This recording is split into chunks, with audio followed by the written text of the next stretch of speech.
Merhaba, Kitap Felsefe'ye hoş geldiniz. Başlamadan önce bu tür felsefi yolculukları kaçırmamak için kanala abone olmayı unutmayın.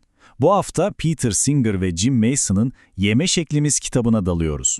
Yani her gün yaptığımız o en sıradan eylemin, yemek yemenin ardındaki o inanılmaz etik derinliği sorgulayacağız. Gelin birlikte bakalım. Tabağımızdaki o basit görünen seçimler aslında kim olduğumuz hakkında ne kadar çok şey söylüyor. Şimdi size doğrudan soruyorum. Yediğiniz yemek ahlaki bir beyan olabilir mi? Şöyle bir düşünelim. Çoğumuz için yemek ya bir zevk meselesidir ya da düpedüz bir ihtiyaç, değil mi? Ama işte bu kitap tam da bu noktada devreye giriyor ve diyor ki attığımız her lokma aslında verdiğimiz en önemli etik kararlardan biri olabilir. Peki bu akşam yiyeceğiniz yemek sizin hakkınızda ne anlatacak dersiniz? Evet, yolculuğumuzun ilk durağı sorgulanmamış öğün. Yani o kadar alıştığımız, hiç üzerine düşünmediğimiz o yemek alışkanlıklarımız. Burada o otomatikleşmiş varsayımlarımızı bir bir masaya yatıracağız. Kitabın da bizi zorladığı gibi kendimize şu soruyu soralım. Yediğimiz şeyin sadece kişisel bir damak zevki olmadığını, aslında çok daha derin, çok daha geniş etik sonuçları olan bir eylem olduğunu kabul etmeye hazır mıyız? Bakın, Michael Pollan durumu ne güzel özetlemiş. Yemek, yer şeylerin yanı sıra etik bir eylemdir. Ama etik olarak yemek, gıdamızın nasıl üretildiğini bilmeyi gerektirir. Bu basit ama aslında o kadar güçlü cümle, kitabın bütün özünü veriyor bize. Etik beslenme dediğimiz şey, süpermarket rafının arkasında ne olduğunu merak etmekle başlıyor aslında. O yemeğin tabağımıza gelene kadarki yolculuğunu sorgulamakla başlıyor her şey. Ve sakın ha, bu etik sorgulamanın günümüzün modern bir takıntısı olduğunu falan düşünmeyin. Hiç de öyle değil. Antik Yunan'dan tutun da Budist geleneklere kadar tarihteki pek çok büyük kültür ne yediğimizin kim olduğumuzu gösterdiğine inanıyordu. Yani aslında yaptığımız şey ne biliyor musunuz? Unutulmaya yüz tutmuş kadim bir bilgeliği yeniden gün yüzüne çıkarmak. Şimdi işin biraz daha diyelim ki rahatsız edici kısmına gelme zamanı, perdenin arkasına, yani üretimin bedeline bakacağız. Kitabın bizi yüzleşmeye çağırdığı o modern tarımın gerçekleri var ya, işte onlara dalıyoruz şimdi. Hazır olun. Kitap, endüstriyel çiftliklerin gerçekliğini hiç eğip bükmeden olduğu gibi yüzümüze vuruyor. Şunu bir hayal edin. Döndükleri zaman duvarlara çarpacak kadar daracık kasalara hapsedilmiş domuzlar. O kadar hızlı büyümeleri için tasarlanmışlar ki daha gencecikken bacakları vücut ağırlıklarını taşıyamaz hale gelen tavuklar. İşte bu, o raflardaki ucuz gıdanın görünmeyen, konuşulmayan bedeli. Tamamen sistematik bir acı üzerine kurulu bir sistem. 10 milyar. Sadece bir sayı gibi duruyor, değil mi? Ama bir an için bu sayının ne anlama geldiğini düşünelim. Kitaba göre bu, sadece Amerika Birleşik Devletleri'nde sadece bir yılda kesilen kara hayvanlarının sayısı. Akıl almaz bir rakam. Bu bize neyi gösteriyor? Endüstrinin o devasa, o inanılmaz boyutunu ve aslında her birimizin yaptığı o küçücük seçimin bu dev makinenin bir dişlisi olduğunu. Ama mesele sadece hayvanların çektiği acıyla da bitmiyor. Madalyonun bir de diğer yüzü var. Gezegenimiz. Evet, gezegenin kendisi de çok ağır bir bedel ödüyor. Yani düşünsenize, 1 kilo sığır eti için 8 kilo tahıl kullanılıyor. Bu inanılmaz bir verimsizlik. Üstüne bir de su ve hava kirliliğini, ormanların yok edilmesini, biyoçeşitliliğin kaybını ekleyin. Kitabın da altını kalın çizgilerle çizdiği gibi bu endüstriyel tarım sistemi gezegenimizin en büyük çevresel felaketlerinin tam da merkezinde duruyor. Peki, tamam, tablo bu. Korkunç bir tablo. Peki bizim bu sorunlar karşısındaki ahlaki duruşumuz ne olmalı? İşte şimdi, kitabın tam da felsefi kalbine iniyoruz. Bir çıkar meselesi başlığı altında Singer ve Mason'ın o gerçekten sarsıcı argümanlarına yakından bakacağız. İşte kitabın bütün felsefesini üzerine kurduğu temel taş, eşit değerlendirme ilkesi. Kulağa biraz karmaşık gelebilir ama aslında çok basit bir mantığı var. Diyor ki, türü ne olursa olsun bütün varlıkların benzer çıkarlarına eşit ağırlık vermeliyiz.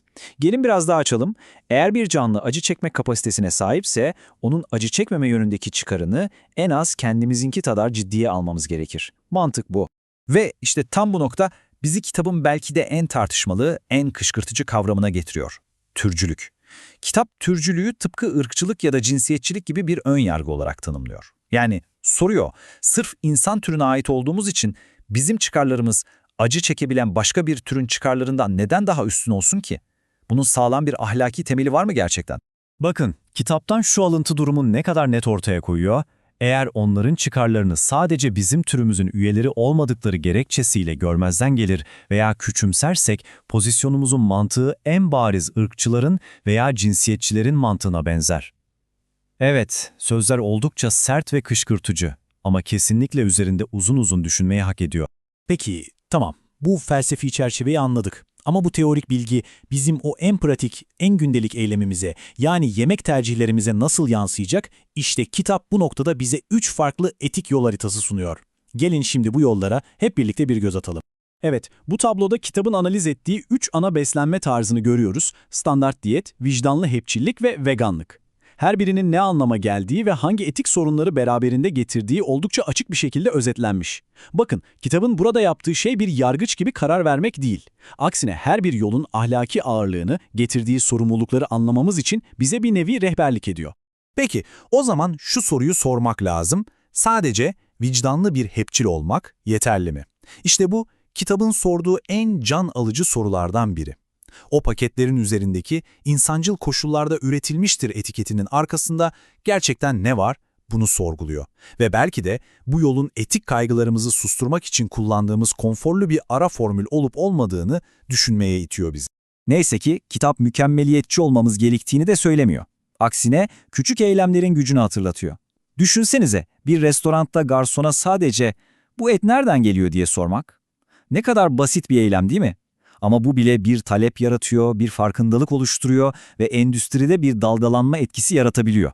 İşte bu bizim bireysel gücümüzün somut kanıtı. İşte tüm bu bilgilerin, bu felsefi sorgulamaların ışığında en başa, o en temel soruya geri dönme zamanı. Ne yemeliyiz? Şimdi bu son bölümde kitabın vardığı o net sonuca ve bu sorunun her birimiz için ne anlama geldiğine bakacağız. Kitabın vardığı sonuç oldukça net ve hiç taviz vermiyor. Diyor ki, fabrika çiftliklerinden geldiğini bilerek bir ürünü satın almanın etik olarak savunulabilir hiçbir yanı yoktur. Yani hayvanlara verilen o muazzam zarar, gezegene olan yıkıcı etkisi ve günümüzde elimizde olan onca alternatif varken bu sistemi para vererek desteklemenin geçerli bir ahlaki gerekçesi kalmamıştı. Hala aklınızda iyi de benim tek bir seçimim neyi değiştirebilir ki sorusu varsa işte cevabı burada. Karşımızda trilyon dolarlık küresel bir sistem var ve bu sistemi ayakta tutan tek şey bizim taleplerimiz, bizim tercihlerimiz. Ve bu talep yılda 50 milyardan fazla hayvanın kaderini ve gezegenin geleceğini doğrudan belirliyor. Yani yaptığımız her alışveriş bu sistemin devam etmesi ya da değişmesi için sandığa attığımız bir oy gibi aslında. Sonuç olarak şunu söyleyebiliriz. Yeme Şeklimiz kitabı bize hazır paketlenmiş cevaplar vermiyor. Bunun yerine çok daha değerli bir şey yapıyor. Bize doğru soruları sorduruyor. Tıpkı kapağındaki gibi. Gıda tercihlerimiz neden önemli? İşte bu sorunun cevabı artık bende ya da kitapta değil. O cevap her birimizin vicdanına ve bu akşamki tabağına emanet. Peki bir sonraki öğününüzde siz hangi cevabı vereceksiniz?